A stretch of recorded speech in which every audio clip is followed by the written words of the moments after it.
की शुक्रगुजारी करते हैं उसके प्यारे और अपनी यीशु नाम में आप सबकी सलाम पेश आपकी भी सलाम थी। असेंबली की तरफ से और साथ इंतजामिया की तरफ से आप सबकी सलामती हो। आपकी भी सलाम। Hallelujah hallelujah. Hallelujah hallelujah hallelujah hallelujah. अरे बड़ी आजिज़ी के साथ अपनी नसीहत और तरबियत के लिए कि नए साल में हमें किस तौर से चलना है और किस तरह हमें चलना चाहिए, और कुरान के नाम को जान। सलातीन की दूसरी किताब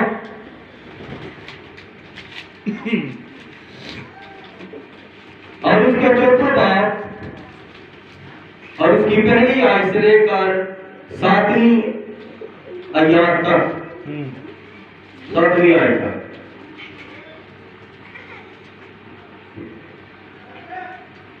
और अंबियाज़ादों की बीवियों में से एक औरत ने अलीशा से फरियाद की और कहने लगी कि तेरा खादम मेरा शौहर मर गया है, और तू जानता है कि तेरा खादम खुदावंद से डरता था, सो अब कर्ज का आया है कि मेरे दोनों बेटों को ले जाए ताकि वो गुलाम बने। अलीशा ने उससे कहा, मैं तेरे लिए क्या करूं, मुझे बता तेरे पास घर में क्या है। उसने कहा कि तेरे लोड़ी के पास घर में एक प्याला तेल के सिवा कुछ नहीं। तब उसने कहा, तू जा और बाहर से अपने सब हमसायों से बर्तन आरियत ले, वो बर्तन खाली हो, और थोड़े बर्तन ला लेना, फिर तुम अपने बेटों को साथ लेकर अंदर जाना और पीछे से दरवाजा बंद कर लेना, और उन सब बर्तनों में तेल डालना और जो भर जाए उसे उठाकर अलग रखना। सो उसके पास से गई और उसने अपने बेटों को अंदर साथ लेकर दरवाजा बंद कर लिया, और वो उसके पास लाते जाते थे और वो अंडेलती जाती थी जब तक बर्तन भर गए। और उसने अपने बेटे से कहा, मेरे पास एक और बर्तन ला। उसने उसे कहा, और तो कोई बर्तन रहा नहीं। तब तेल महमूद हो गया। तब उसने आकर मर्दे खुदा को बताया। उसने कहा, जा तेल बेच और कर्ज अदा कर, और जो बाकी रहे उससे तू और तेरे बर्तन गुजरान करे। खुदावंद के जिंदा पाक कलाम का पढ़ा और सुना जाना हम सबों के लिए बाइस से बरकत हो। सब तशरीफ रखें। हालेलुया।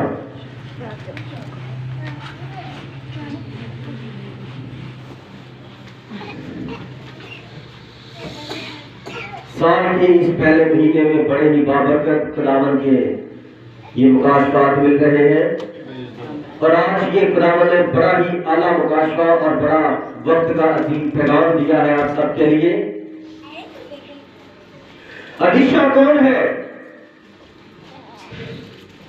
अलीशा खुदावंद खुदा का अजीम नबियों में से एक नबी है, और अलीशा के अंदर दोहरी खिदमत है और दोहरी ब्लेसिंग है। क्योंकि अलीशा ने खुदा से मांगा कि मुझे मेरा अजर दे, और उस्ताद से मांगा कि तेरी रूह मेरे अंदर काम करे। सो जैसे अलीशा को पता चला कि मैं अपने उस्ताद से जुदा होने वाला हूं, मेरा उस्ताद इस रोए जमीन से जिंदा आसमान पर उठाया जाने वाला है, तो उसने कहा, खुदावंद की हयात की कसम, मैं उस्ताद आपको अब से अकेला नहीं छोड़ूंगा। लेकिन आजकल क्या करते हैं? आजकल तो छोड़ देते हैं, 6 माह भी साथ नहीं चलते, छोड़ देते हैं। बीवी मियां को छोड़ देती है और मियां बीवी को छोड़ देता है।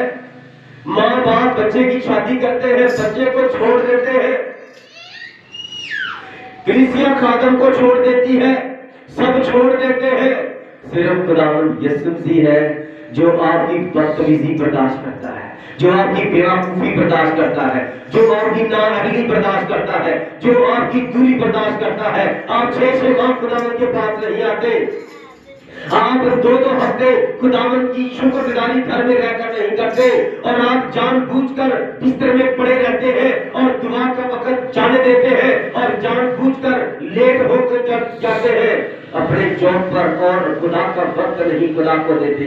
वो फिर भी आपको बर्दाश्त करता है और वो फरमाता है, तेरे माँ बाप, तेरे बीवी बच्चे, तेरे रिश्तेदार, तेरे बहन भाई सब तुझे छोड़ जाएंगे, लेकिन मैं तुझे कभी नहीं छोड़ूंगा। Hallelujah, hallelujah, hallelujah, hallelujah. Alisha के अंदर एक ऐसी तड़प थी जो एक कवारी बनने वाली दुल्हन के अंदर होती है। हालेलुया। ये मंगनी क्या होती है? आप देखते हैं हिंदुस्तान के ड्रामों फिल्मों में वो मंगनी इकट्ठी करते हैं, बहुत बड़ा दबाव करते हैं, स्टेज बनाते हैं, स्टेज के ऊपर 2 कुर्सियां लगाते हैं, उनके ऊपर अपनी बेटी को और उनके बेटे को और अपने बेटे को उनकी बेटी को इकट्ठा बिठा लेते हैं और मंगनी करते हैं। और जितने भी बड़े बुजुर्ग उनकी बेटी का रिश्ता मांगने वाले होते हैं या बार बार उनको फोर्स करते हैं कि आप अपनी बेटी का रिश्ता हमें दे दो, हमें दे दो, हमें दे दो। हर बार जब भी आते हैं किसी बड़े को, किसी छोटे को, किसी इधर को उधर को, क्या करते हैं? मजबूर कराने के लिए कि तू उसको क्या अपनी बेटी का रिश्ता दे दे, तू क्या। तो मंगनी इस्राएल में किस तरह करते थे? मियाँ बीवी होने वाले दोनों लड़की लड़का बैठते थे, दोनों खानदान इकट्ठे होते थे और उनकी मंगनी करार पाई जाती थी। मंग क्या है? मंग नहीं। लड़के वालों ने लड़की को मांग लिया और लड़की वालों ने लड़के को उनके माँ बाप से मांग लिया। अब उनका बेटा उनका नहीं रहा और उनकी बेटी उनकी नहीं रही। ये हो गई है मंगनी। बेटी उनके माँ बाप को अपना माँ बाप करेगी और बेटा उनके माँ बाप को अपना माँ बाप करेगा, क्योंकि ये क्या हो गया है? Barter system. बार्टर सिस्टम में होता है कि एक चीज लो, उसके बदले में दूसरी चीज आप ले लो। अगर आपने मुझे सेब दिए हैं तो सेब के बदले में आप मुझसे दाने ले लो। मैं अपना दाने बेचता हूँ, आप फ्रूट बेचते हैं, तो मैं कहूंगा कि यार पैसे नहीं है तो 2 किलो मुझसे दाल ले लो, दाल का ये रेट है, आप कहेंगे सेब का ये रेट है और आप साथ मुझसे ये भी ले लो दूसरा फ्रूट, और उतना लेवल करके हम बार्टर सिस्टम करते हैं। आमीन। इस तरह बार्टर सिस्टम आज तक चलता आ रहा है, लेना और देना। आप जितना खुदा को दोगे उतना खुदा से लोगे। आप जितनी खुदा से दुआ करोगे खुदा से उतनी ब्लेसिंग और उतनी प्रोटेक्शन ले लो, उतना ले लोगे जितना आप दे दोगे। हालेलुया। यहाँ पर भी अलीशा उस बेकरार दुल्हन को पेश करता है जिनको पता चल गया कि मेरा उस्ताद मुझसे जुदा होने वाला है। तो उस्ताद ने कहा, अलीशा तू यहाँ ठहर, मैं जरा वहां अपने लोगों से मिलकर आ रहा। उसने कहा, उस्ताद कसम खुदा की निजात की जिसके सामने मैं खड़ा हूं, एक पल भी तुझसे दूर नहीं रहूंगा। मैं तुझे छोड़ दूं ये हो नहीं सकता, और तू मुझे देखे बगैर मुझसे जुदा हो जाए मैं होने नहीं दूंगा उस्ताद, होने नहीं दूंगा। ये है उस्तादी स्मृति का लेवल। यहाँ तो एक बार तेरी स्मृति को डांट दो, वो तो उसी वक्त दिल में भी गालियां निकालता रहता, बुरा कहता रहता है और फोन भी नहीं खाता और आना भी छोड़ देता है और पता नहीं किसके कहने पर आ जाता है। और ये साथी का लेवल आपको बता रहा हूं। जो कृष्ण आती है वो दुल्हन को पेश करती है, जो पादरी होता है वो दूल्हे को पेश करता है। ये दुल्हन और दूल्हे का मिलाप होता है और मैं आपके दूल्हे को आपके सामने पेश करता हूं। इसलिए आप मुझे अपना दूल्हा समझे, दूल्हे से अपना पादरी समझे, खादम समझे, बड़ा भाई समझे। मेरी बातें मेरी नहीं होती है, खुदा के कलाम की बातें हैं। आमीन। जब उसे पता चल गया, इसी तरह जिस तरह अलीशा को पता चल गया मेरा उस्ताद जुदा होने वाला है, सो मैं इससे दूर नहीं रहूंगा। इधर हो जाए भाई। हालेलुया। बोनस स्टैंड का हमारा टूर गया था पिछले दिनों, तो इसलिए भाई खड़े।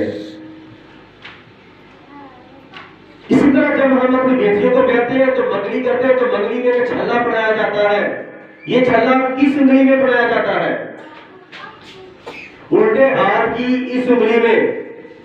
आमीन। शायद कोई इधर भी पढ़ा दे, लेकिन मेरा ख्याल है ज्यादा इधर ही पढ़ाया जाता है। इधर क्यों पढ़ाया जाता है? आमीन। मैंने कुछ बताया अपने आपको बरकत है बेटा। ये जो इसकी वेन्स है ये सीधी दिल के पास जाती है कि जब एक कुंवारी बेटी छल्ला पहन लेती है, अंगूठी पहन लेती है होने वाले व्रत की, तो वो जब जब उस अंगूठी को देखे उसके अंदर एक तड़प पैदा हो, एक जुनून पैदा हो कि मैं किसी की हो चुकी हूँ, मैं सिर्फ उसी की हूँ, ये उसकी निशानी मेरे पास है। और जिसने यीशु जी के नाम का बपतिस्मा ले लिया है उसके जिस्म पर एक मोहर लग गई है खुदाए पाक रूह की, और वो पाक रूह को पाने के लिए तड़पता रहे जब तक रूह कुदस मिल नहीं जाता, क्योंकि बपतिस्मा रूह कुदस का नाम के बपतिस्मे के बाद मिलता है। बपतिस्मा हो गया, मंगनी होगी, उसके बाद रूह कुदस आपके अंदर आना है, फिर शादी होगी, क्योंकि मियां बीवी एक हो जाते हैं मेरे अजीजों। तो अभी पाक रूह आपके अंदर नहीं आया, अभी आप एक नहीं हुए।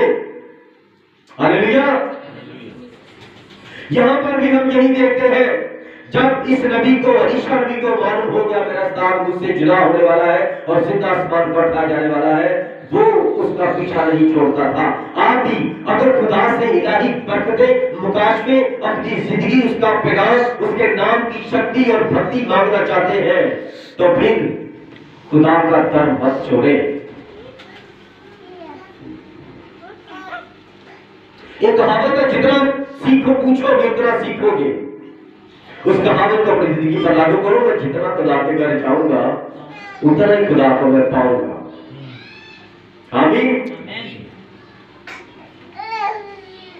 अच्छा, क्या ऐसा हो सकता है कि मियां बीवी की शादी कर दे लड़की लड़के की, और बाद में कहे शादी हो गई, मुबारक हो, मुबारक हो, बेटा आपको मुबारक, बेटा आपको मुबारक। अच्छा जी, चलो आप लड़की अपने घर ले जाओ,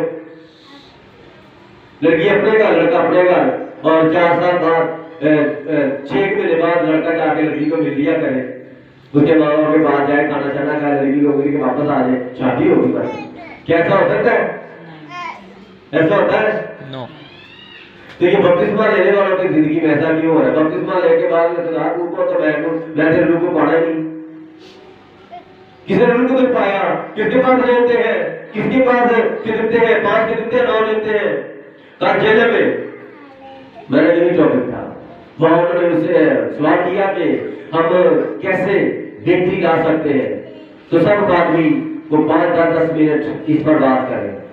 मैंने 3 पॉइंट बताए कि आप लोगों में जो आप मैसेज लीडर बनते हैं, आपकी दुआया जिंदगी कितनी स्ट्रॉन्ग है, आप दुआ में कितना ठहरते हैं, पहले आप मुझे ये बताएं, कितना आप दुआ में ठहरते हैं। और यही गवाही जो भाई ने मेरी दी है, मैंने यीशु की गवाही दी कि मैं दुआ में हर रोज ठहरता हूँ, ज्यादा से ज्यादा दुआ में मेरी गिरफ्त है। और दुआ का मतलब खुदा से बात करना, और मैंने कहा मेरी किसिया में मेरा रिकॉर्ड है, मेरा नाम है, खुदा की गवाही है कि जब भी वो मुझे फोन करते हैं मैं कहता हूँ जी बेटा क्या बात है, जी सर कौन है आप, क्या बात है, भाई आपका दुआ करवानी। और वक्त 2:30 बजे, 2 बजे, 3 बजे, 4 बजे, और जब मेरे फोन किया मैं दुआ नहीं कर रहा था, मैं अभी स्टडी कर रहा था। उसके बाद मैं दुआ में ठहरा हूँ, फिर मैंने कलाम पढ़ा है, अभी भी पर्सनल स्टडी कर रहा था, मुकाशफे की किताब पढ़ रहा था, और वो मुकाशफा था रूह कुदस किस लिए दिया गया, अजीम नबी का मैसेज था। इसी जब तक मैं खुदा का जो नहीं देखूंगा, मैं आपके लिए बरकत का सबब नहीं बन सकता। Hallelujah, hallelujah. इसलिए रूह कुदस का जब बपतिस्मा आपने पाना है, तो यीशु जी के नाम के बपतिस्मे के बाद आपने उसको पाने की धुन में मस्त हो जाना है, और जब तक आप उसको पाने के लिए मगन नहीं होंगे वो आपको नहीं मिलेगा। Hallelujah, hallelujah. अलीशा अपने उस्ताद को पाने के लिए, उस्ताद तेरा रूह भी मेरे अंदर काम करे, और तेरे अंदर जो रूह काम करता है वो भी मेरे अंदर काम करे। इधर तो आज तक इधर तो आज तक कभी किसी ने ये रोके मेरे सामने ये बात नहीं कि मैं चाहता हूं, मैं चाहती हूं कि रूह कुदरत को पालूं। पादरी भाई साहब मैं क्या करूं कि रूह कुदरत को पालूं? नबी कुदरत की बेटी जो कलाम का पैटर्न थी और वो 1965 से पहले जब कॉलेज में जाया करती थी, वो फर्ज करो कि FA की स्टूडेंट थी। नबी कहता है मेरी बेटी के पीछे एक लड़का पड़ गया। वो मेरी बेटी को देखता और वो देखता कि आज इतना फैशन का दौर है और ये लड़की सिंपल सी वो जुटिया बनाकर बालों वाली और सिंपल से सीधे लंबे लंबे इसके बाल है और सिंपल से कपड़े पहनती है, सुर्खी पाउडर भी नहीं लगाती और फिर भी इसमें इतनी कशिश है, इतनी प्यारी लगती है, इतनी अच्छी लगती है कि दिल करता है कि मैं इससे शादी करूं। ये नबी अपनी बेटी की बात बता रहा है मरबा पर खड़ा होकर, क्योंकि उस बेटी ने अपने बाप को जो बताया था वो खुदावंद की गवाही थी। वो लड़का उसके पीछे पड़ा रहता, वो जहां जाते उसका पीछा करता रहता। एक दिन थोड़ी सी बातचीत हुई, उसने एक फैक्ट कहा। उसने कहा अगर तुम मुझे पसंद करते हो, मेरे बाप का ये नाम है, यहाँ पर उसका ऑफिस है, यहाँ पर उसका चर्च है, आप मेरे बाप के पास जाओ और उससे मेरा हाथ मांगो। ये मेरे पीछे पीछे आना ना, ये शरारतें मुझे अच्छी नहीं लगती, जाओ अपना काम करो। ये होती है मोहब्बत। मोहब्बत तबाह नहीं करती, मोहब्बत बदनाम नहीं करती, मोहब्बत इज्जत देती है, मोहब्बत खुदा के दूर झुकती है और मोहब्बत खुदा है। उस बेटी के अंदर खुदा था ना। उसने क्या कहा?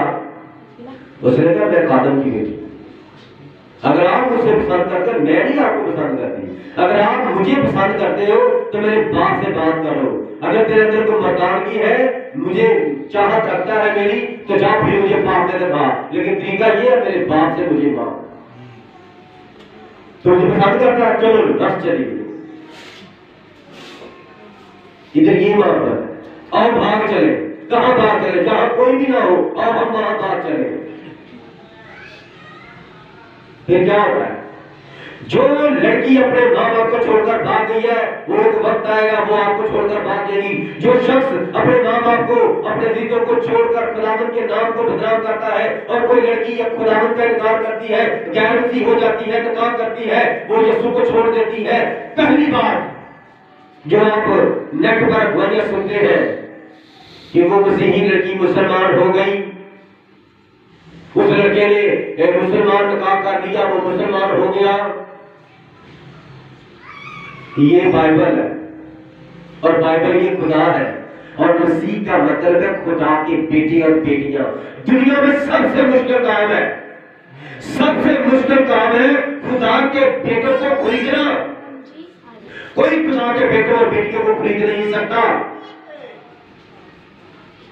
कोई मसीह नहीं बिकता, ना औरत उसे बेच सकती है, ना जगह खरीद सकती है, और ना ही दौलत किसी बेटी और बेटे को जो खुदावंद का नाम से निस्बत रखता है वो बिकता नहीं है।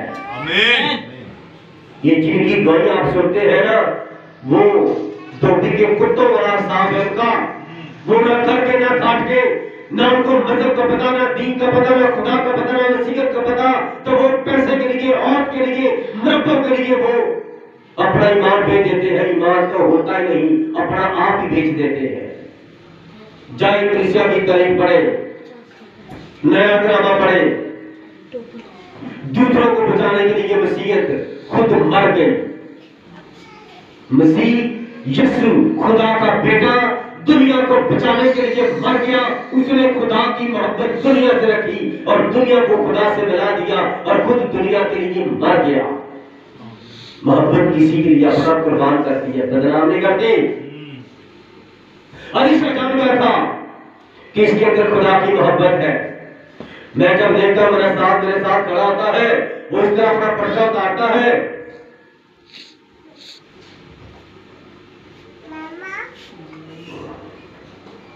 इस तरह नबी के यहाँ पर पर्चा होता था, और अभी नबी जा रहा है और आगे दरिया आ गया है और नबी ने क्या करना है, देखे नबियों के शेवे। यीशु ने फरमाया तुम जो कह दोगे तुम्हारे लिए हो गया और हो जाएगा। मूसा को पता नहीं चल रहा मैं क्या करूं, और खुदावन का आशा इख्तियार है छड़ी, और खुदावन से डर रहा मैं क्या करूं, और खुदावन पाक वहां पर थे। खुदावन ने फरमाया तेरे हाथ में जो डंडा मैंने तुम्हें दिया है पानी पर पड़ा और पानी को हुक्म कर, पानी दूर से हो जाए। हालेलुया। आमीन। मूसा के बाद हम देखते हैं, मूसा के बाद हम देखते हैं एलिया के पास पटका है, गमछा है, यहां पर रखा हुआ ये कपड़ा है, और जब दरिया गया और जानबूझकर नबी जहां पर पुल है वहां से नहीं जाता था, तो खुदा नामुमकिन को मुमकिन करता है। अगर वो पुल वाला जगह से प्यार करता तो उसके एक जहां जो आसे का एक प्यार था, जो शक्ति थी, खुदावन की कुदरत थी इस कपड़े के अंदर, वो कैसे पता चलता दुनिया को। जहां उसने रखा है इसी से मुंह साफ करता है, इसी से हाथ साफ करता है, इसी से ऐसे करता है, पसीना साफ करता है। ये बड़ा गंदा सा कपड़ा है देखने के लिए, ये बड़ा पुराना सा कपड़ा है, ये बड़ा अजीब सा बंदा है, लंबे लंबे बादल चक्कर में रहता है, बस ये कपड़ा है इसके पास, और जब पानी आता है तो कपड़े को इस तरह पकड़ता है और कहता है एलिया का खुदा मुबारक हो, और पानी को ये कपड़ा दिखाता है, कपड़ा पानी को मारता है, और कपड़े की मार से डरकर पानी दो हिस्से हो जाता है। आमीन। हालेलुया। हालेलुया। पता नहीं आज इसीलिए ये मैंने रखा था। हालेलुया। हालेलुया। रखा मैंने सर्दी से रात को भर के थे। हम उस खुदा को मानते हैं जो खुदा तुम दीवारों पर हाथ रखोगे तो वो शुभाग पाएंगे, दुआ नहीं करनी। Praise the Lord. तुम कह दोगे क्या मसला है, सर में दर्द, आधे सर में दर्द रहता, सर पेट में दर्द, कभी दर्द इधर कभी इधर, कोई मसला नहीं, यीशु के नाम से दर्द निकल जाए बस।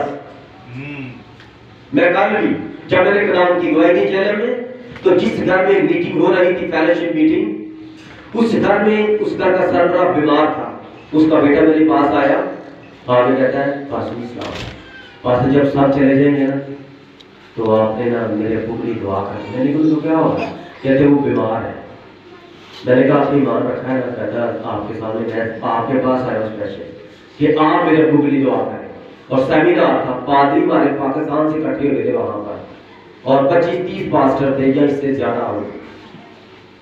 तो ये मेरे लिए क्या है, खुदावंद यीशु मसीह के पवित्र नाम पर फख्र है। आमीन।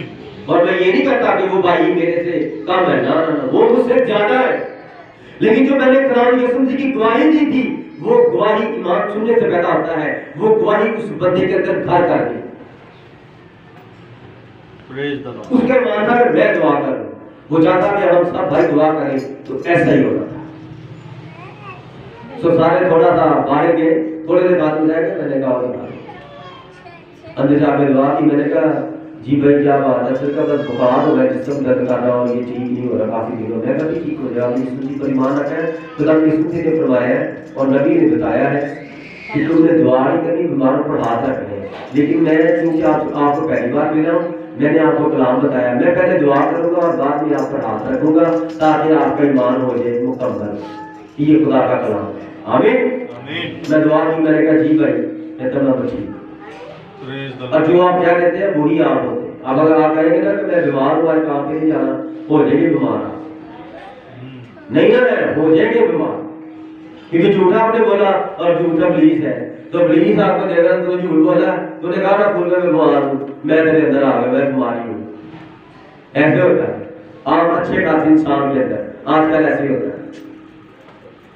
अलीशा ने क्या किया, आपने उस्ताद का पीछा नहीं छोड़ा, और जब उस्ताद ने कहा अलीशा तूने इतने साल मेरी बड़ी सेवा की है, मेरे बच्चे भी होते वो भी तेरी तरह मेरी खिदमत ना करते, मेरी बीवी भी होती वो भी तेरी तरह मेरी खिदमत ना करती, मेरी बेटियां भी होती वो भी तेरी तरह मेरी खिदमत ना करती, तूने बड़ी मेरी सेवा की। अलीशा ने वाकई बड़ी सेवा की थी अपने उस्ताद की। आज ऐसी जो उस्ताद की सेवा करता है ना, उसे फिर खुदा फल देता है, मेवा जिसे बोलते हैं, सेवा मेवा। हालेलुया।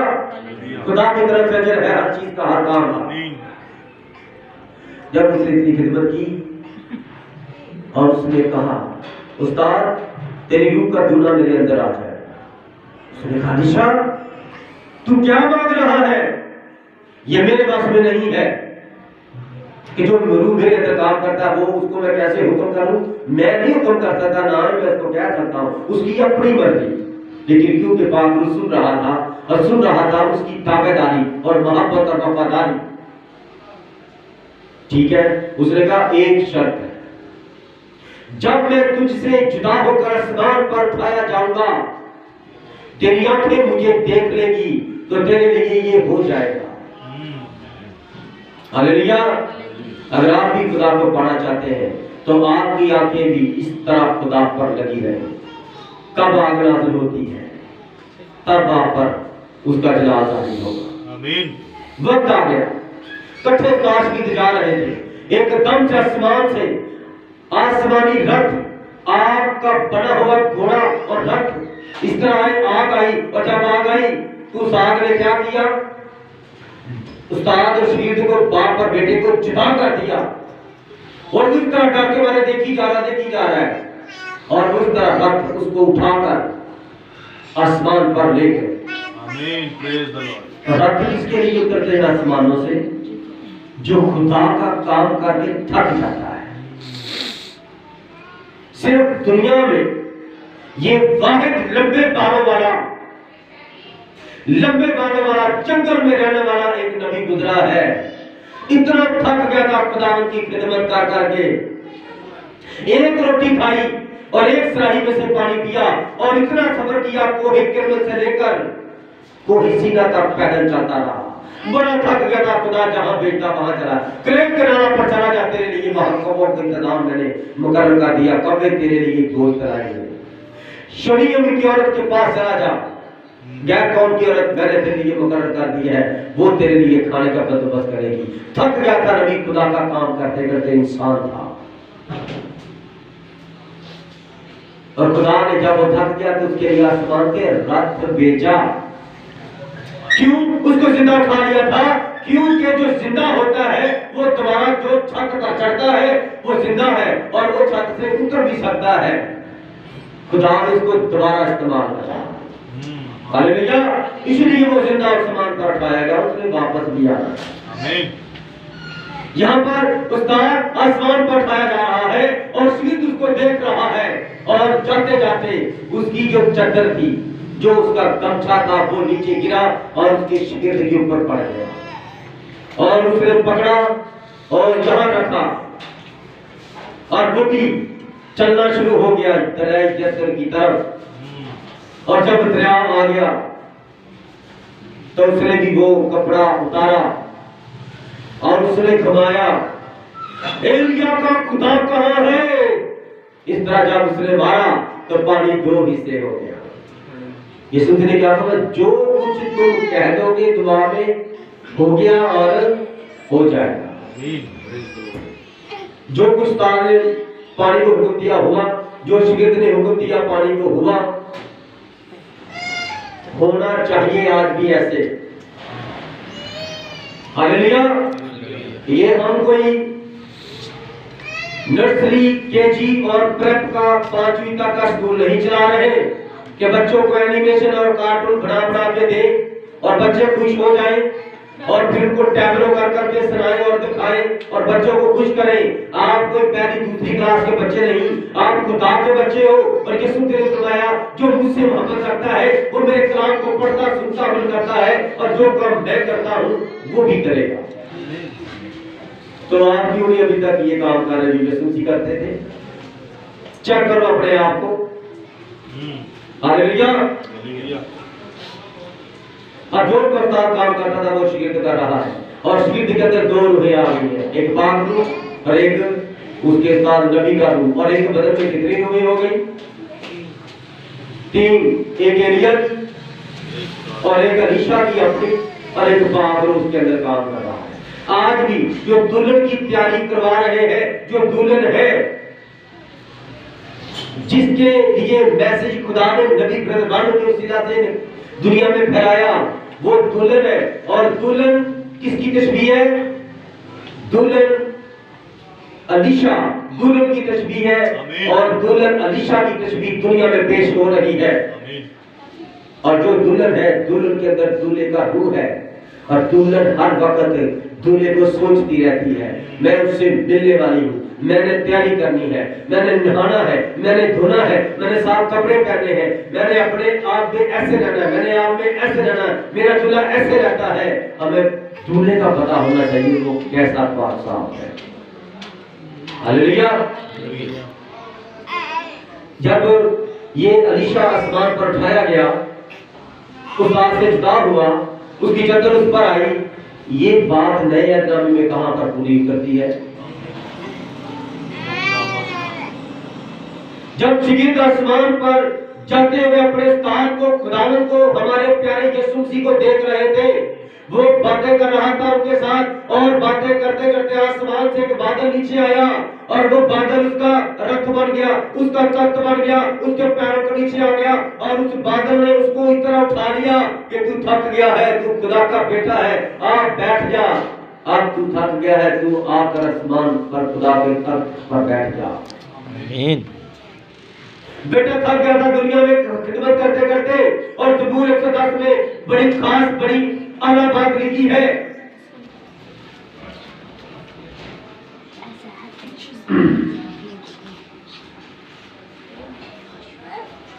ज़बूर 110 की कह रही है, यहोवा ने मेरे खुदावंद से कहा, तू मेरे दाहिने हाथ बैठ जब तक मैं तेरे दुश्मनों को तेरे पांव की चौकी न कर दूं। ये कौन कह रहा है?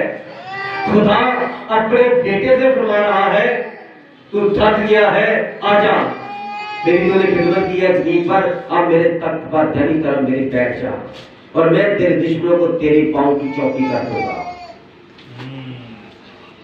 हालेलुया। हालेलुया। एलिया, तू थक गया है, मैं तेरे लिए रथ भेज रहा हूँ, आजा मेरे पास, मैंने तुझे फिर भेजना, तू रेस्ट कर ले। खुदा अपने लोगों का बड़ा प्यार रखता है। हालेलुया। हालेलुया। इसलिए मेरे अजीजों, अब मैसेज शुरू हुआ है, अब मुकाशवा आपके अंदर उतर आया है कि अलीशा का क्या लेवल था, शिगिर्दों का क्या लेवल है और उनके बाद अब दुल्हन का क्या लेवल है। अंबिया दानों की बीवियों में से कि जिस तरह अलीशा नबी था, अलीशा के शिगिर्दों में से जो शिगिर्द हुए और उन शिगिर्दों में से जो जिनको नबूवत मिली खुदा की तरफ से, उन लोगों में से, उन नबियों में से एक नबी था और वो जब दुनिया से रुखसत हो गया, चला गया, तो पीछे उसका कुछ लेन देन था। बच्चे इसके छोटे थे, अभी 2 बेटे थे, सभी लोग 15 साल के थे, तो माँ बाप के लिए तो वो बहुत छोटे। आमीन। क्योंकि बाप था तो बाप कमाता था, तो बड़े लाडों से पाल रहा था, कोई बात नहीं, बड़े होकर इन्होंने काम ही करना है। तो बाप दुनिया से जुदा हो गए, फौत हो गए। अब जब नबी उधर आया, इस बहन को, इस बेटी को मालूम हुआ कि मेरे मियां का उस्ताद आया है, उस्तादों का उस्ताद आया है, जिसके अंदर नबी का रूह काम करता है और खुदा का रूह काम करता है। आज वो आया है, आज मैं दिल खोल कर उससे बरकत मांगूंगी और अपनी बातें उसके सामने रखूंगी। और देखो उस बहन ने क्या किया, कोई भी नहीं शर्माई, दिल खोल दिया अपने नबी, अपने मियां के उस्ताद के सामने, यानी खुदा के सामने। खुदा उस नबी के अंदर रहता है।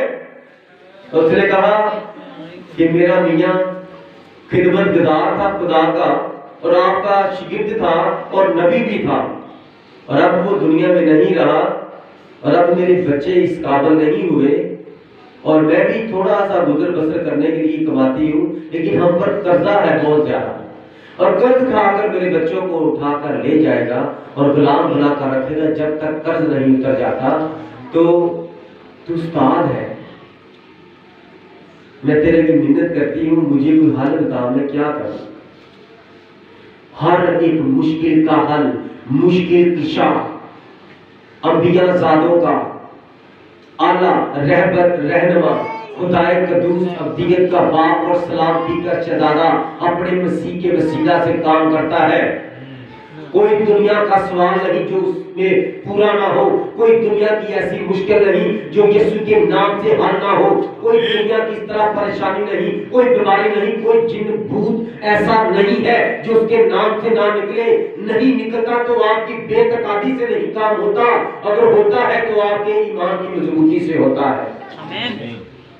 इसने काबिल ईमान रखा और अपना उज़र बयान कर दिया और उसने कहा मैं तेरे लिए क्या करूं जो तूने इतनी परेशानी मुझे बताई है। मैं तो सिर्फ दुआ करता हूं और अब तूने इतना कुछ मुझे कुछ भाई बड़ा भाई जानकर और खुदा का खादम जानकर मुझे सब कुछ बताया। मैं तेरे लिए क्या करूं मेरी बेटी मेरी बहन। उसने कहा तेरे घर में क्या है, कुछ पड़ा है? अब गौर से सुनिएगा, नबी ने पूछा मेरे घर में क्या है? उसने क्या कहा? मेरे घर में सिर्फ एक तेल, एक प्याला तेल के सिवा कुछ नहीं।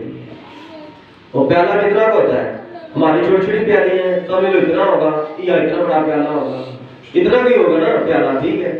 और उस दौर में तेल खाते भी थे, तेल पकाते भी थे, तेल पीते भी थे और तेल कुप्पियों में डालकर, दियों में जलाकर, दिया सलाई में जलाकर, लालटेन में जलाकर और क्या से कहते हैं चिरागों में जलाकर रखते भी थे। और तेल बाबरू की निशानी है। नबी ने क्या कहा? जा तेल ले आ और तेल को ले और अपने इर्द गिर्द जितने बड़े बड़े बर्तन, पुराने दौर में जब बेटे की शादी करते थे तो पीतल के, कांसी के और इस तरह के मिट्टी के बर्तन बनाते थे, स्टील के बड़े बड़े मर्तबान और क्या से बोलते हैं वो देश इतने देश के वो लोग पूरा पूरा सेट बेटियों को देते थे जेल में। तो वो दौर था ही ऐसा। तो वो इर्द गिर्द गई, कहती मुझे अपने बर्तन उधार दे दो, 2-3 दिन के लिए मैंने कुछ तेल डाल के रखना है। उन्होंने कहा चलो घर ले जाओ। इधर से मिले, इधर से मिले, 5-10 घर इधर से बर्तन इकट्ठे किए, 5-10 घर इधर से बर्तन इकट्ठे किए, सब ने दे दिए। और उस दौर में कमरे भी बड़े बड़े होते थे। जो कलाम फरमाता है आप सिर्फ वो करें। आप एक उस कलाम के लफ्ज़ से भी हटेंगे या कम कर देंगे, ज्यादा कर देंगे तो आप कुछ भी नहीं करें। उस बहन को नबी ने क्या बताया था? तब उसने कहा जा और बाहर से अपने सब हमसारों से बर्तन उधार आनियत ले, वो बर्तन खाली हो, थोड़े बर्तन ना लेना। फिर तो अपने बेटे को साथ लेकर अंदर जाना और पीछे से दरवाजा बंद कर लेना। उन सब बर्तनों में तेल अंडेना और जो भर जाए उसे उठाकर ला रखना। मसीह ने क्या फरमाया है?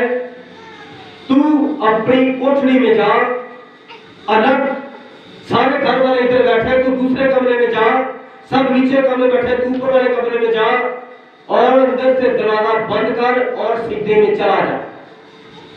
फिर कर दुआ और फिर दुआ करके निकल बाहर, फिर देख काम होते हैं कि नहीं होते। जिस काम को दुआ में रखेगा वो काम होगा या नहीं होगा।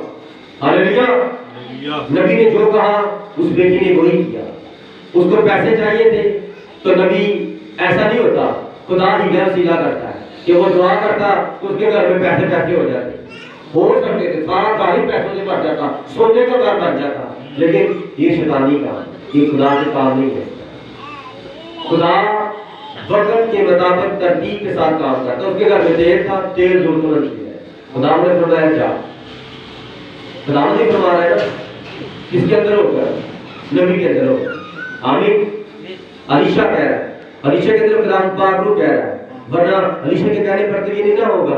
उसके अंदर खुदा का रूह, नबी का रूह काम कर रहा है। आमीन। और हम वक्त के आखिरी दौर में जो खड़े हैं, दुल्हन उठाए जाने वाली, हमारे पास एंड टाइम मैसेज, आखिरी वक्त का पैगाम है, उठाए जाने का पैगाम है। क्योंकि अलीशा के पास भी उठाए जाने का पैगाम था, उसका साथ उठाया गया था और उठाए जाने का पैगाम उसके पास था। और हम भी, हमारा नबी हमें कह गया है, बता गया है कि यीशु मसीह दोबारा आने वाला है। वो उठाया गया था, वो उठाए जाने का पैगाम नबियों की तरह हमारे पास पहुंचा और अब हमारे पास उसके वापस आने का पैगाम है। आमीन। इसलिए हमारे अंदर पाक रूह काम करता है और हमारे अंदर अलीशा का रूह काम करता है। इसीलिए हम ये पागल हो गए अलीशा की गवाहियां देने के लिए और इन हितों को बार बार बताने के लिए और फितरत को बयान करने। आमीन। जब वो बहन अंदर गई और कुप्पी में वो बर्तन में कितना तेल था, प्याले में सिर्फ प्याला भरा था, उसने एक बड़ी देग रखी और देग को ऐसे कर, देग के ऊपर ऐसे प्याला उल्टा दिया हल्का। तेल कहां से आ रहा प्याले में से? प्याला उसके घर में पहले भी पड़ा था, उसने प्याला पकड़ा, उसने ऐसे कर दिया जैसे ये गिलास है, अब ये देखो इसमें पानी है और अब ये पानी में इस तरह निकालूंगा तो ये निकल कर जाएगा, मैं इसको इस तरह निकालता जाऊंगा तो ये खाली हो जाएगा, लेकिन ये खाली नहीं हो रहा। मैं पानी निकालता जा रहा हूँ, पानी निकलता जा रहा है, निकली जा रहा है, निकली जा रहा है, नीचे में बर्तन भर गया। जब नीचे वाला बर्तन भरता है तो मैं इसको सीधा कर लेता हूँ, कहता हूँ चलो बेटा ये ठाकुर उधर रखो, वो वाला बड़ा बर्तन लेके आओ। पहले पूरा कमरा भरा खाली बर्तनों से और दोनों बेटे बड़े बड़े बर्तन माँ के पैरों में रखते हैं और माँ इस तरह प्याले को पकड़ के इस तरह ले जा। कौन है इस प्याले के अंदर तेल भरने का? हालेलुया। कौन है खाली बर्तनों को भरने वाला? कौन है वहां पर? आप कमरे खाली में जाएं और खाली होकर जाएं और भरकर वापस निकलेंगे। खुदा फरमाता है अपने आप को गंदी बातों से, गंदे ख्यालों से, बुरे कामों से, बुरे लोगों से और हर बदी बुराई से खाली करो और अंदर आ जाओ। अंदर मैं तुमसे मिलूंगा जब तुम मुझे मिलने के लिए ताला लगाओगे। जब शादी होती है तो मियां अंदर जाता है और अंदर बीवी से मिलता है ना, प्यार करता है ना, खुदा वहां पर होता है ना, जिसने फरमाया मैंने तुमको ब्लेस किया है, तुम बढ़ो फलो फूलो। खुदा जब दो को एक करता है तो फरमाता है जिस तरह मैंने तुम्हें बनाया तुम इस तरह मेरी नस्लों को और बढ़ाओ। ये खुदा का फरमान। आमीन। खुदा का फरमान है तुम दुआ करोगे मैं तुम्हारी दुआ सुनूंगा, कबूल करूंगा। जहां 2 या 3 मेरे नाम से जमा होंगे तो मियां बीवी 2 है और जब वो एक हो जाते हैं, एक जुबान हो जाते हैं, एक आवाज हो जाते हैं, एक दिल होकर खुदा उनके आगे रोते हैं तो फिर खुदा वहां पर सुनता है। आमीन। फिर वहां पर विद्रोही भी अगर आपके कमरे में होगी तभी भी होंगे। जब आप दरवाजा बंद करेंगे खुदा के लिए, मोबाइल ऑफ करेंगे खुदा के लिए, तो खुदा अंधा नहीं है जो सुन नहीं रहा, देख नहीं रहा, वो जानता है इसने मोबाइल मेरे लिए बंद किया, इसने दरवाजा मेरे लिए बंद किया तो मेरा यहाँ आना खुद है। क्योंकि ये कलाम किस इंसान का नहीं लिखा और यार तूने मुझे बुलाया, मैं बहुत थका हूं, मैं बीमार हूं, मैं आज नहीं आ सकता, ये मैं कह सकता हूं मैं इंसान हूं। लेकिन खुदा इंसान नहीं है कि अपने लिखे हुए कलाम से मुकर जाए। जब आप 2 या 3 की जगह पर जमा होंगे दरवाजे बंद कर लगे, खुदा तू आ जा, और तुझे पुकारते हैं, तेरी आवाज को सुनना चाहते हैं, तुझे महसूस करना चाहते हैं, आ जा। महसूस करने से आज यहाँ पर एक बड़ी खूबसूरत गवाही आ गई। ब्रदर मानो कहता मेरी जिंदगी में एक बड़ी खूबसूरत और बेटी आई, वो बेटी अंधी थी।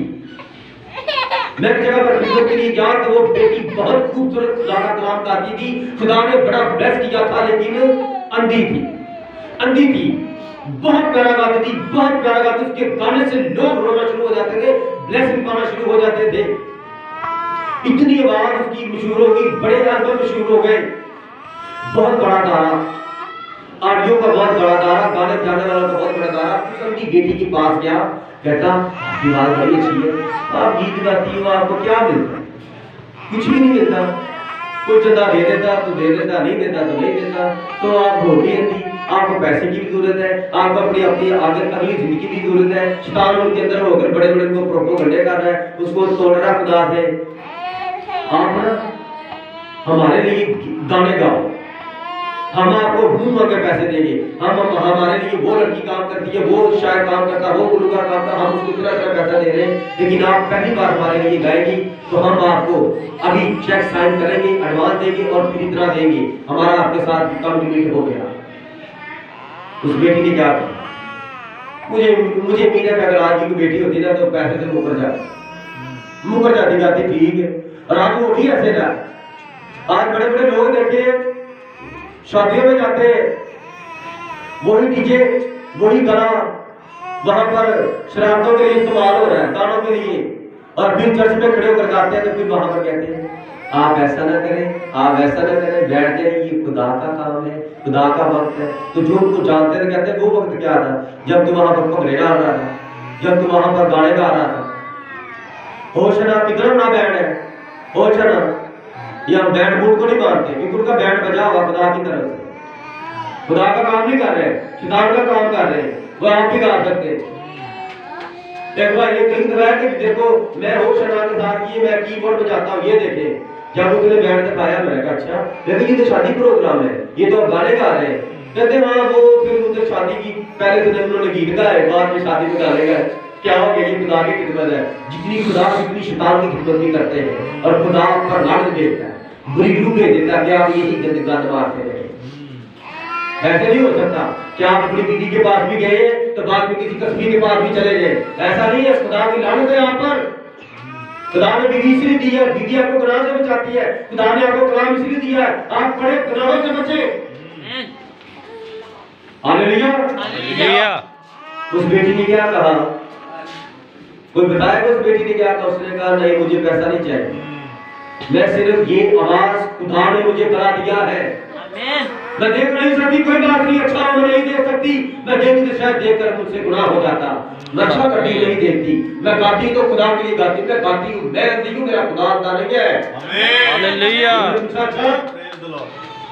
अच्छा तो जब तू आसमान पर जाएगी तो तुझे तो खुदा नजर नहीं आएगा, तो तू कैसे खुदा को देखेगी? उसने कहा जब मेरा खुदा आएगा तो मैं उसे महसूस करूंगी, मैं उसे देखूंगी नहीं, ना देखना चाहती हूँ, मैं उसे महसूस करूंगी कि वो आ गया है। और जब वो आ जाता है वो महसूस करवाता है, क्योंकि आपके आंसू नहीं निकलते और वो निकाल देता है आपके आंसू, और आपके मुंह से हालेलुया नहीं निकलता। आपके हाथों में परेशानी हो रही है और आप कांप रहे हैं और आप उठकर कहते हैं हालेलुया हालेलुया। ये कौन है जो आपको इसके अंदर इतनी तहरीक पैदा कर देता है कि आप तमाशा बन जाते हैं? जिसने कभी खड़े होकर हालेलुया नहीं बोला, वो खड़े होकर इस तरह जोर जोर से हालेलुया कर रहा है। ये पाखरू आ गया है। जब पाखरू आता है तो ऊपर से आपके अंदर उसकी कुदरत का मसा आपके अंदर ऐसे उतर जाता है और फिर आपके जिस्म के रोंगटे खड़े हो जाते हैं, आपकी बात बदल जाती है, माहौल बदल जाता है वहां पर, क्योंकि उस माहौल को पाखरू कंट्रोल कर लेता है और जो जो उसका इंतजार कर रहा होता है वो उसको पकड़ लेता है और उसको अपनी शब्द देता है, पड़ा देता है, आराम देता है, तसल्ली देता है, और वो सबके सामने पागलों की तरह उस रूल को दोस्त की गवाही के लिए खड़ा हो जाता है। यस आमीन। Hallelujah hallelujah hallelujah. ये औरत बहुत परेशान थी, मेरे बच्चे मुझसे छीन कर ले जाएंगे और मुझे वापस नहीं करेंगे और गुलामों की तरह, जानवरों की तरह उनका ये हाल करेंगे। नबी की बीवी थी, किसी आने गैर की बीवी नहीं थी, नबी की बीवी थी। नबी खुदा का मुंह होते हैं और खुदा ऊपर से देख रहा था और खुदा जानता था कि ये मेरे नबी की बीवी है, ये मेरी ताबेदार रही है। खुदा ने नबी उसके पास भेज दिया, क्योंकि खुदा अपने लोगों के वसीला से अपने लोगों के काम करता है। आमीन। सही है। और नबी के अंदर खुदा ने होकर फरमा दिया, मैंने तेरे तेल को बढ़ा दिया, मैंने तेरे तेल पर बरकत डाल दी, और ये वो बरकत है, तू मेरी इबादत कर, मेरी हाँ में हाँ ना, सुबह शाम दोपहर मेरे कलाम को पढ़ सुन अमल कर। जो काम तू करेगा मैं इस काम में बरकत डालूंगा, और जिस काम को तू हाथ लगाएगा लगाएगी मैं बरकत डालूंगा। और उस बेटी ने प्याले को हाथ लगाया, खुदा ने प्याले में से प्याले निकाल दिए, खुदा ने तेल में से तेल निकाल दिया। तो वो खुदा क्या आपकी बात कबूल नहीं करेगा? वो खुदा क्या आपके आंसू को नहीं देखेगा? वो पाखरू यहाँ पर मौजूद है, वो आपके दिल के दर्द को नहीं जानता, जिसके नाज नहीं वो जानता है, जिसके पास परेशानी है, माँ बाप नाराज है, रिश्तेदार नाराज है, और कोई ऐसी परेशानी है जो किसी को भी नहीं बैठ बता सकती, कोई मर्द किसी को नहीं बता सकता। यहाँ पर मेरे दर्द है, यहाँ पर दर्द है, मैं किसको बताऊं? पास्टर को मत बताए, अपने खुदा पाखरू को बताए जो यहाँ पर मौजूद है, जिसने प्याले के अंदर से तेल को खत्म नहीं होने दिया, वो आपकी दर्द दूर कर देगा, वो आपकी परेशानियां दूर कर देगा। और अगर आपके पास जॉब है, जॉब में परेशानी है, जॉब से निकालना चाहते हैं, जॉब में ऐसी परेशानी आ गई है कि आप मालिक के सामने बेबस हो गए हैं, खुदा उस बालक के जेल को बदल देगा। Amen. Praise the अब Lord. रिसेंटली ये गवाही है। अब एक भाई के घर 2 हफ्ते पहले गए, उसने फोन किया कि मैं बहुत बीमार हूँ और 4-5 दिन से मैं काम पे नहीं जा रहा, मेरी बेटी भी बीमार है और मैं बहुत परेशान हुआ, मेरे लिए दुआ करें आकर, मेरे काम से मुझे निकाल ना दे। और वो बहुत अच्छा बड़ा शेफ है, तो करते करते वो 10-12 दिन से काम पर नहीं जा सका। उसने जाने से पहले फिर दुआ करवाई 10वें-11वें दिन। जब जॉब पर गया, मुझे बेचैनी हो रही थी, मैं उसका पता करूं, मैंने रात को फोन पे पता किया। उसी दिन 1-2 दिन बाद मैंने कहा जी भाई साहब क्या हाल है आपका? उसने कहा भाई मैं जॉब पर हूँ। Praise the खुदा Lord. तेरा शुक्र। Praise the Lord. मैंने कहा कोई बात तो नहीं हुई?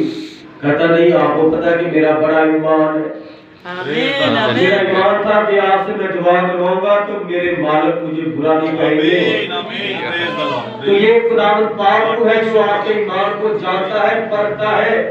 ये पास्टर तारिक आपका भाई है, मैं आपको कुछ दे नहीं सकता, सिर्फ आपकी शिफायत कर सकता हूँ और मैं आपका मुताज होना चाहता हूँ। सिर्फ दुआ में कि आप मेरे लिए दुआ किया करें। खुदा आपको बरकत दे। हालेलुया। शुक्र। इसलिए जब भाई ने मुझे ये बताया तो मैंने शुक्रगुजारी की कि खुदावंद पाक को तेरा शुक्र करता। इस तरह ये हमारा मेल मिलाप इस तरह का नहीं होना चाहिए कि 7वें दिन वाले मसीह बने, 24/7 वाले मसीह बने, 24 घंटे और 7 दिन हर वक्त का मसीह के ताबेदार रहे, मसीह बनकर जिंदगी बसर करे। और फिर आपकी मट्टी में से आटा नहीं खत्म होगा और आपकी कुप्पी में से तेल खत्म नहीं होगा।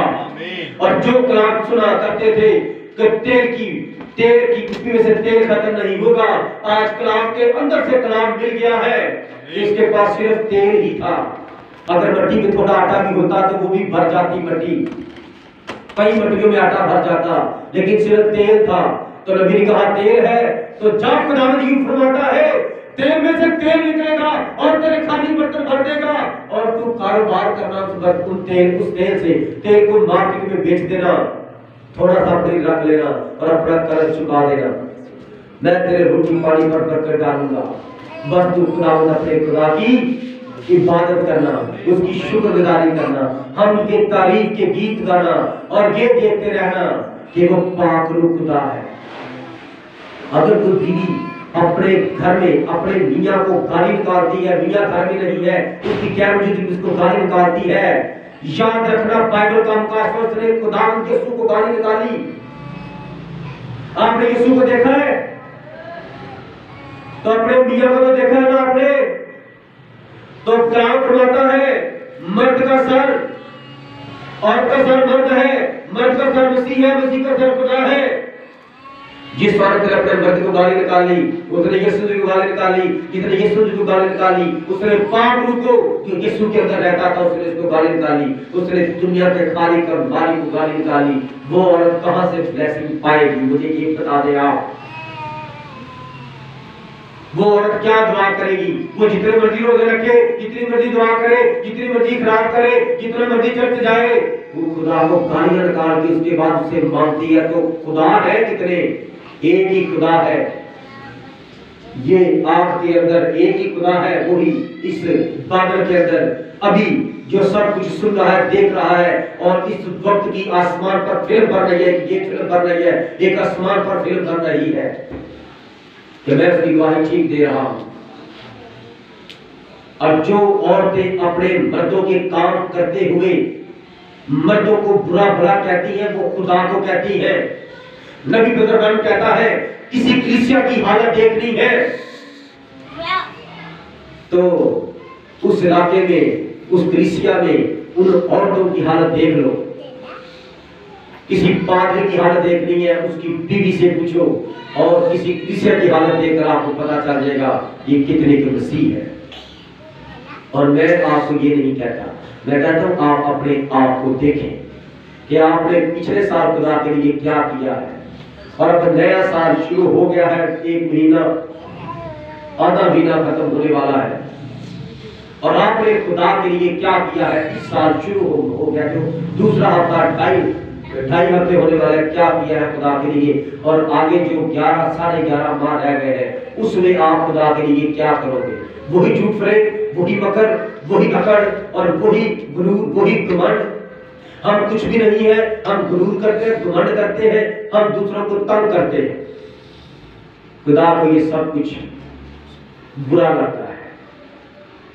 याद रखें, खुदा कभी खुश नहीं होता। आमीन आमीन। छठी आयत से, जब वो बर्तन भर गए तो उसने अपने बेटे से कहा, मेरे पास एक और बर्तन ला। उसने उससे कहा, माँ तो कोई बर्तन रहा ही नहीं, तो मैं बर्तन कहां से लाऊंगा? जब तेल सुन रहा है, तेल सुन रहा है, तेल ने पहले खुदा की आवाज सुन ली कि जहां बर्तन में तेल डाल, और तेल घर पड़ा था, घर में तेल ने आवाज सुन ली खुदा की, जब तेल में से तेल निकलता आएगा, निकलता आएगा, निकलता आएगा, जब तक बर्तन भरना जाए, जितने भी खाली होंगे, बर्तन भर जाएंगे तो तेल बहना बंद हो जाएगा। आपके जॉब पर आपकी तरक्की शुरू हो गई तो वो तरक्की होती जाएगी, होती जाएगी, होती जाएगी, जब तक आप नहीं चाहेंगे तरक्की रुके। हालेलुया। जब बर्तन भर गए, वो औरत खुदा की शुक्रगुजारी करती है, अपने बेटों के साथ उसी बंद कमरे में खुदावंद के हुजूर झुकती है, दुआ करती है, एलिया के खुदा को मुबारक कहती है, अपने मियां के खुदा को मुबारक कहती है, नबी के खुदा को मुबारक कहती है, इब्राहिम और इसहाक और याकूब के खुदा को मुबारक कहती है, और सीधे में जाकर वो रो रो के खुशी की आंसू रोती है कि मैं बड़ी गरीब थी, इतनी गरीब थी, मैं अपने बच्चे खोने वाली थी, और वक्त पर खुदा तूने नबी को भेजा, मुझ पर रहम किया, मेरे घर को माला माल कर दिया, मेरे तेल की मालिक बना दिया, और अब ये तेल मार्केट में बेचूंगी और इससे पैसे कमाऊंगी, और उस बंदे को देखकर तेरी और शुक्रगुजारी करूंगी। हालेलुया। खुदा फरमाता है कि जो खुदा के लोग होते हैं,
बरकत पाए।